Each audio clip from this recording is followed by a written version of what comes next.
Hello everyone, কেমন আছো তোমরা? আশা করি তোমরা খুব ভালো আছো আর আমিও ভালো আছি। হাওড়া জেলার ছোট্ট একটি গ্রাম থেকে আমি কাজল তোমাদেরকে সাথে নিয়ে এখন থেকে ব্লগটা শুরু করলাম। আই হোপ ভিডিওটা তোমাদের ভালো লাগবে। এখন বাজে প্রায় সকাল 6টার মতো। তো সকালবেলা ঘুম থেকে উঠে দেখি বাইরেটা বেশ রোদ ঝলমলে লাগছে। মনে হচ্ছে আজকে আর বৃষ্টি হবে না, আজকে মনে হয় সারাদিন রোদ্দুর হবে। তো সেই জন্য মনটাকে বেশ ভালো করে একটা স্বস্তির নিঃশ্বাস নিয়ে সকালের কাজগুলো শুরু করে নিলাম। সকালবেলা যদি এরকম রোদ ঝলমলে আকাশ দেখা যায় বর্ষার দিনে বিশেষ করে, বেশ ভালো লাগে। মনে হয় একটা নতুন দিনের শুরু হলো। রোদ ঝলমলে আকাশ দেখলে মনটা না ভারী ইচ্ছে করে যে যত কাজ আছে সব কাজ একদম করে ফেলি। বিশেষ করে আমাদের মতো গৃহিণীদের মনে হয় যে আগে যত কাছাকাছি আছে, যত রোদে দেওয়ার আছে সেগুলো করে নিই। তো আমারও সেই মতো সেরকমই মনে হয়েছে। তো সকালবেলা উঠে আমিও তাড়াহুড়ো করে সংসারের সমস্ত কাজ সেরে নিয়েছি। আর সকালবেলা ওই যে কালকের যে কয়েকটা ভিজে জামা কাপড় ছিল সেগুলো আগে মেলে দিয়েছি। মেলে দিয়ে একটু ডাস্টিং করে নিলাম। প্রত্যেক দিন অল্প অল্প করে যদি ডাস্টিং করিয়ে নেওয়া যায় পুরো ঘরটা, তাহলে অনেক দিন পর পর অনেকটা সময় দিয়ে আর ডাস্টিং করতে লাগে না। তাতে ঘরটাও অল টাইম থাকে পরিপাটি আর ঝাঁ চকচকে। আর পরিপাটি ঝাঁ চকচকে ঘর প্রায় সবারই পছন্দের। তো আমিও সেই মতো সবসময় চেষ্টা করি আমার ঘরটা ছোট হোক, আমি যেন সেখানে নিজের মতো করে শান্তিতে থাকতে পারি। তো আমাকে যেহেতু কেউ বলার নেই যে এটা করো ওটা করো, তো আমার নিজে থেকেই মনে হয় যে ঘরটা আমার যদি সব সময় পরিপাটি থাকে তাহলে বেশ ভালো লাগবে। তো এদিকে আপনাদের সঙ্গে কথা বলতে বলতে আমি সমস্ত ঘরের ডাস্টিংটা করিয়ে নিচ্ছি।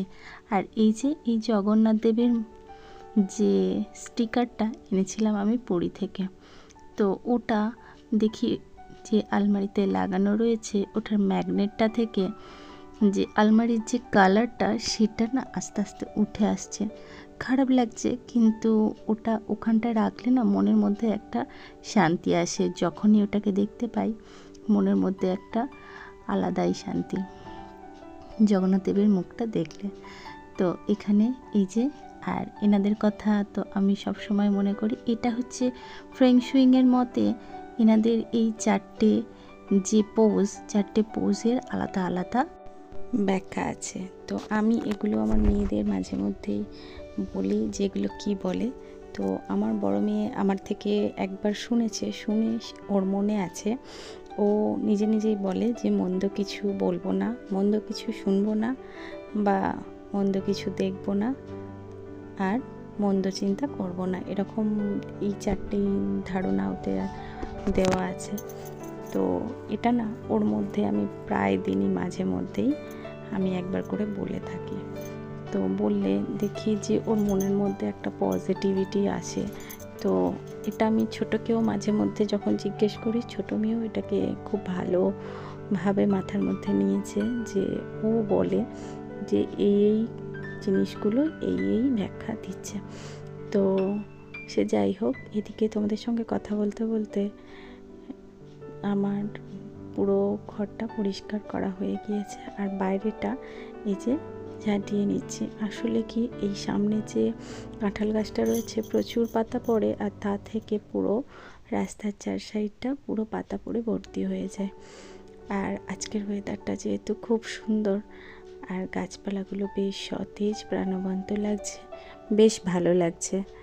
তো এই গাছটার কি নাম জানি না, তবে এই গাছটাকে যখনই দেখি মনটা না ভীষণ ভালো হয়ে যায়। পাতাগুলো ভীষণ রংবাহারি। তো এরকম বাহারি পাতা বাহার গাছ আমার না ভীষণ ভালো লাগে। আর আমার মতো কার কার এরকম পাতাবাহার গাছ ভালো লাগে কমেন্ট করে জানিও। ওদিকে বুগেনভেলিয়ার কিছু ছোট ছোট ডগগুলোকে, যেগুলো আগাগুলো, সেগুলোকে কেটে নিচ্ছিলাম। আর সেগুলো কেটে দিলে নতুন নতুন ব্রাঞ্চ হয়, আর সেই ব্রাঞ্চগুলো থেকে গাছটা অনেকটা ঝোপালো হয়। তো তো সেই মতো গাছটাকে একটু পিঞ্চিং করে নিলাম। তো করে এদিকে আমি চলে এসেছি। হাজব্যান্ড গিয়েছে মেয়েদের স্কুলে পৌঁছে দিতে, আর আমি এদিকে বিছানাটা গুছিয়ে নিচ্ছি আর গুছিয়ে ভাবছি যে যখন আসবে তারপরে একটু চা খাওয়া হবে। কারণ গলাটার জন্য না আমি চেষ্টা করছি প্রত্যেক দিন একটু আদা দিয়ে লিকার চা খেতে। আদা দিয়ে লিকারটা খেলে বেশ ভালো গলায় উপশম হয়, আর আমি এটা খেয়ে বেশ উপকারে লাগছে আমার। তো এই যে কিউট কিউট দুটো কার্টুন ক্যারেক্টার, এটা আমি কি নাম আমি বলতে পারছি না, মেয়েরা জানে। তো এই কার্টুন ক্যারেক্টারের যে সব টয়সগুলো আমি কিনে এনেছিলাম বড় বাজার থেকে। তো বড় বাজার থেকে কিনে আনার সময় বেশ আমার ভালো লেগেছে ওগুলো, তাই দেখে পছন্দ হয়ে মেয়েদের জন্য এনেছি। তো এখানে হাজব্যান্ড এসে গিয়েছে, আর এখানে চাটাও করে নিচ্ছে। আর লিকার চা একটু আদা দিয়ে বানিয়ে নিলে বেশ ভালো লাগে। আর সেই মতো আর এই যে হলুদ হলুদ ছোটো ছোটো কিউট কিউট ফুলগুলো কি মনে হচ্ছে বলো তো? এগুলো হচ্ছে ব্যাঙ্গালোর ডেজি।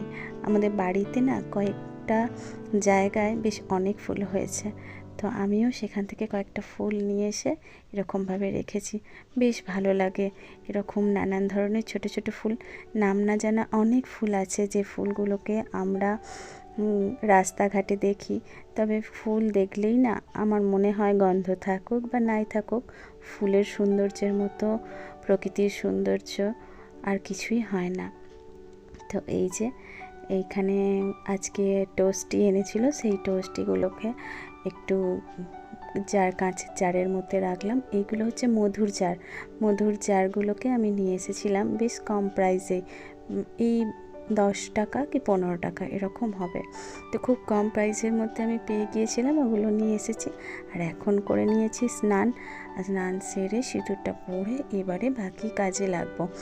একটু টিফিন করতে হবে, টিফিনের জন্য বানাতে হবে ডালিয়া। তার আগে একটু নিজেকে পরিপাটি করে নিই, আর নিজেকে পরিপাটি করে নিয়ে আগে ঠাকুরকে দিয়ে নেব জল।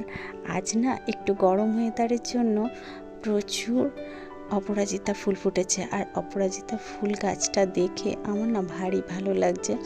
আর অপরাজিতা ফুল বিশেষ করে শ্রাবণ মাসে খুবই প্রয়োজন হয়।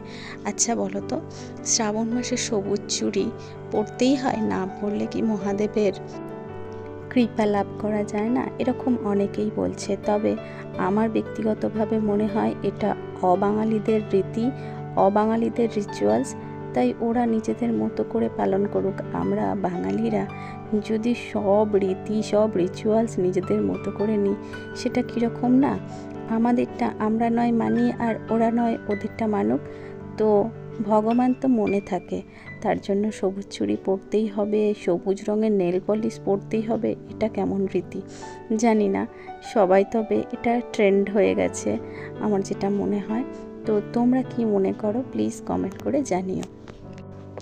এখন আমার গাছের ফুল দিয়ে সুন্দর করে ঠাকুরকে সাজিয়ে নিয়েছি, আর সাজিয়ে নিয়ে এখানে আরতিটাও করে নিচ্ছি। যদি ভিডিওটি ভালো লাগে তাহলে একটি লাইক আর একটি কমেন্ট করে যেও। যদি চ্যানেলে নতুন বন্ধু হয়ে থাকো তাহলে চ্যানেলটিকে সাবস্ক্রাইব করে পাশে থেকো। তোমাদের একটি কমেন্ট আমাকে আরও ভিডিও বানাতে উৎসাহ দেবে। এখানে এই যে বানিয়ে নিয়েছি ডালিয়া, আর সকালের থেকে টিফিনে এরকম সবজি দিয়ে ডালিয়া খেতে বেশ ভালোও লাগে, আর খুব চটজলদি হয়ে যায়। আমি এটা আবার প্রেসারের মধ্যে সবটা দিয়ে সিটি মেরে নিই, কারণ প্রেসারে চটজলদি হয়েও যায়, আর সকালের টিফিনটা খুব হেলদিও হয়।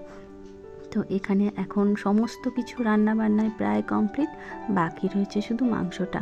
তো এখানে মাংসটা কষে নিচ্ছি, আর চিকেনটা আমি সুন্দর করে করেছি। হাজব্যান্ড খেয়ে বলেছেন বেশ ভালো হয়েছে। তো মেয়েরাও খুব প্রশংসা করছিল, কারণ চিকেন বলে কথা, এটাকে আর খারাপ বললে হয়। আর প্রচণ্ড রোদ দিয়েছে সকাল থেকে, তো প্রচুর কাছাকাছি করেছি, আর সেগুলো প্রায় মোটামুটি শুকিয়ে গেছে। ছাদে এখনও প্রচুর জামা কাপড় আছে যেগুলো তুলে আনতে হবে, কিন্তু রোদের দিকে যাওয়াই যাচ্ছে না।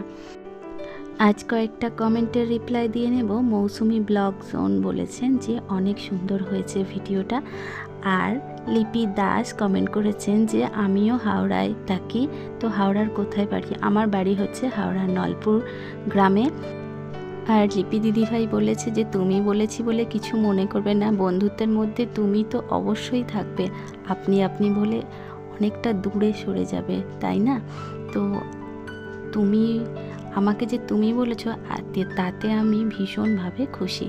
তো এখানে সমস্ত জামা কাপড় এই যে জড়ো করেছি, এগুলো বিকেলে আমি গুছিয়ে নেব।